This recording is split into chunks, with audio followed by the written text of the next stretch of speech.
There's a reason Larry Bird stories never stop circulating.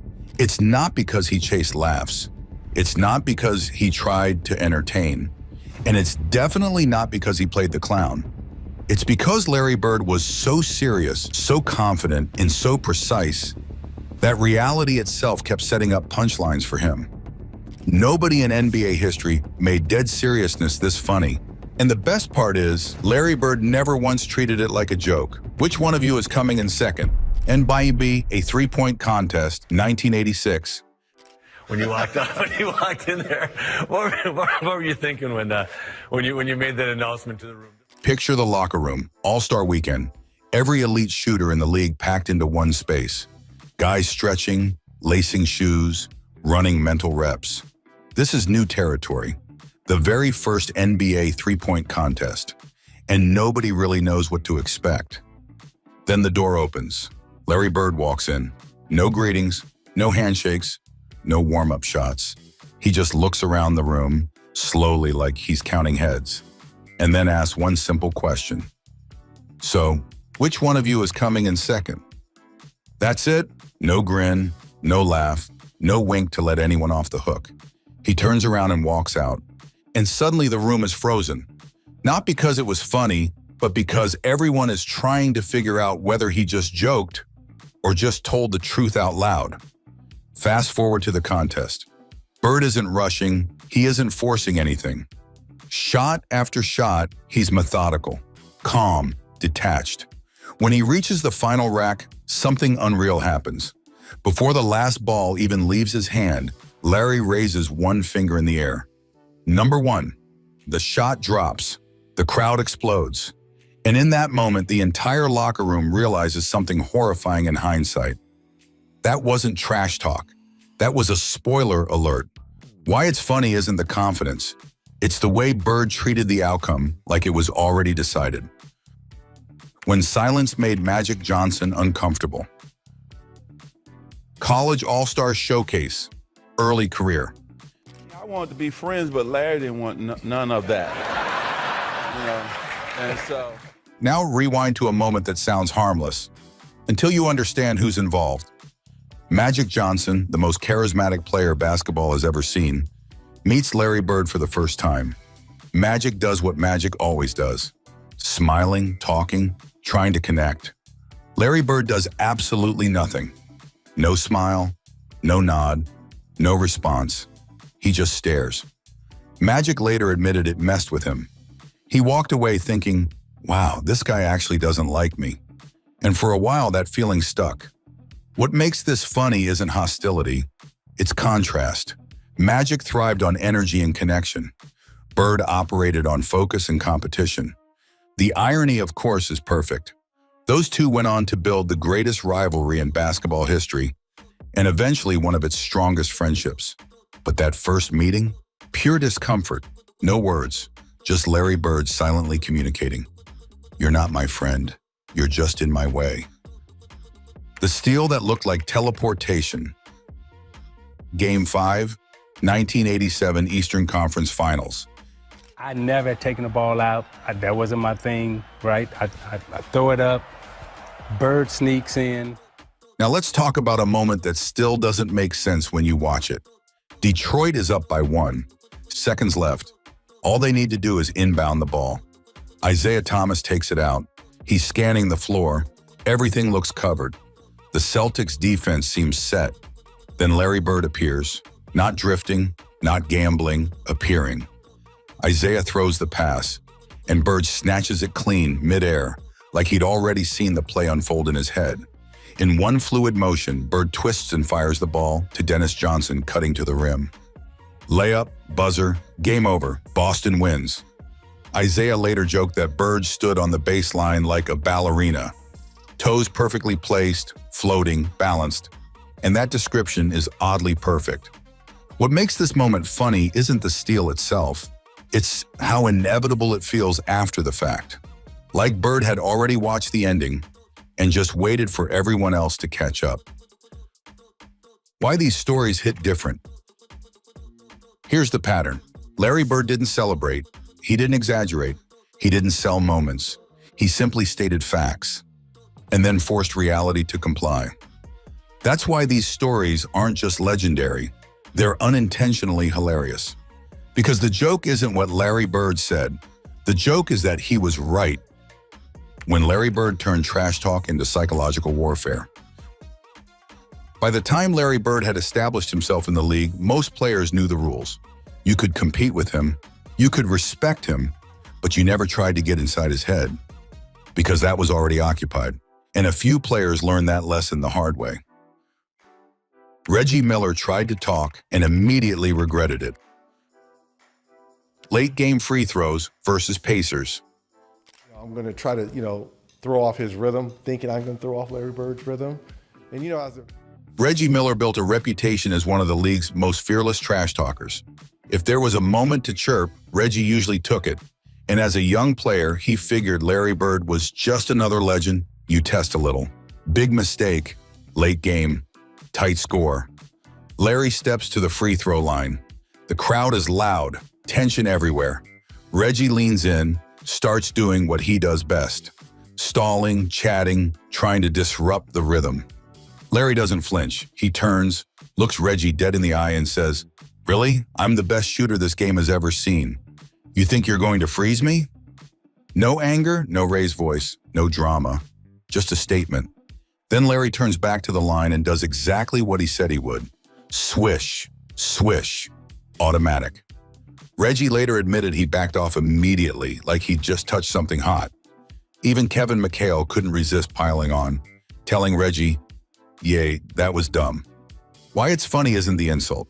It's that Larry delivered it like he was explaining gravity, calm, factual, and non-negotiable.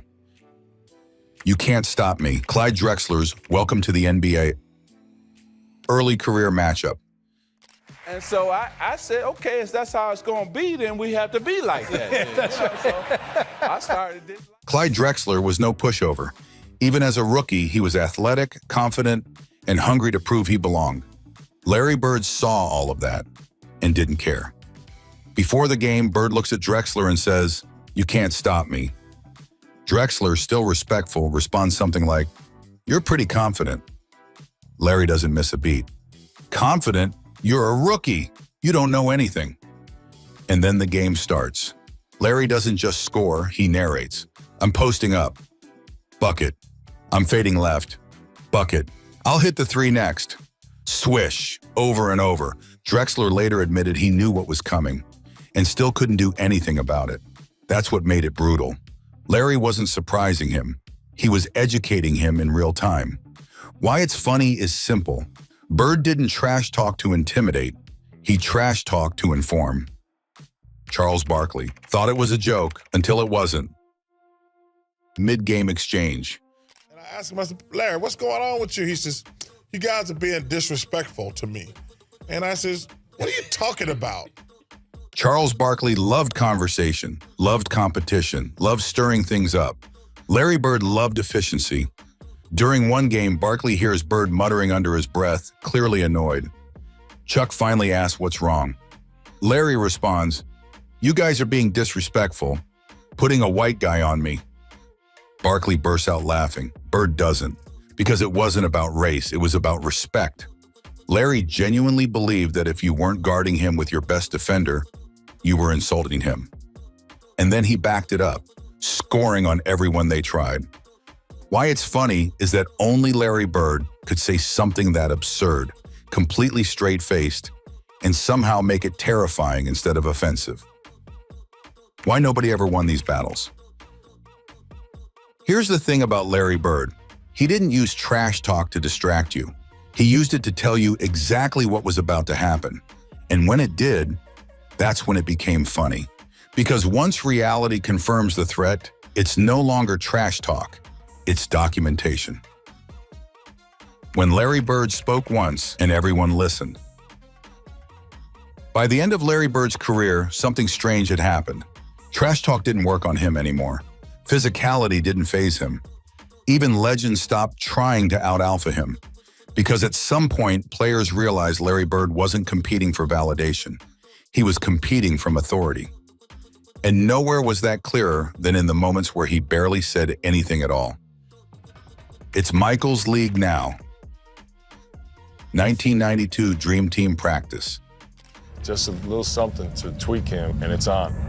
Magic was saying, look, NBA's not yours yet. Picture the gym, the Dream Team. Michael Jordan, Magic Johnson, the most stacked roster in basketball history. Practice turns into war. Jordan and Magic are going at each other. Trash talk, buckets, ego, pride. It feels like a private NBA finals happening behind closed doors. Everyone's watching. The energy is unreal. And Larry Bird, he's not even playing. His back is shot. He's sitting on the sideline, wrapped up, just observing. Quiet, detached. Then, in the middle of all that noise, Larry leans back and says one sentence. It's Michael's league now. That's it. No debate, no explanation, no drama. Chris Mullin later said that line hit harder than anything else that day, because when Larry Bird spoke like that, it wasn't opinion, it was confirmation. Why it's funny isn't that he crowned Jordan. It's that he did it like he was calling tomorrow's weather. Even the bad boys knew they were cooked. John Sally on guarding Larry Bird. I wanted to be friends, but Larry didn't want none of that. And so... John Sally was part of the Bad Boy Pistons, a team built on intimidation. If anyone was supposed to break Larry Bird, it was them. It never happened. Sally later joked that guarding Bird felt like facing a video game character with the difficulty set to impossible. Every time he thought Bird was done, another shot went up. Jumper, fadeaway, bank shot. What made it worse was Bird's demeanor. No celebrations, no flexing, no visible emotion. Just buckets and silence. Sally said that was the worst part. You couldn't tell if Bird was tired, angry, or just getting started. And that uncertainty made defenders unravel. Why it's funny is simple. Even the toughest defenders in the league eventually accepted that Larry Bird was a problem they couldn't solve, only survive. When pain didn't shut him up either. Late career injured Bird calling his shots. He has to face reality. What's happening to these players is serious. They're going to need new players with talent. Even when Bird's body was breaking down, the confidence never left. There are stories of him limping up the floor, barely able to bend, ice packs everywhere, and still telling defenders exactly what was coming next. I'm going to score right here with one hand. Then he'd do it. Crowds weren't sure whether to gasp or laugh.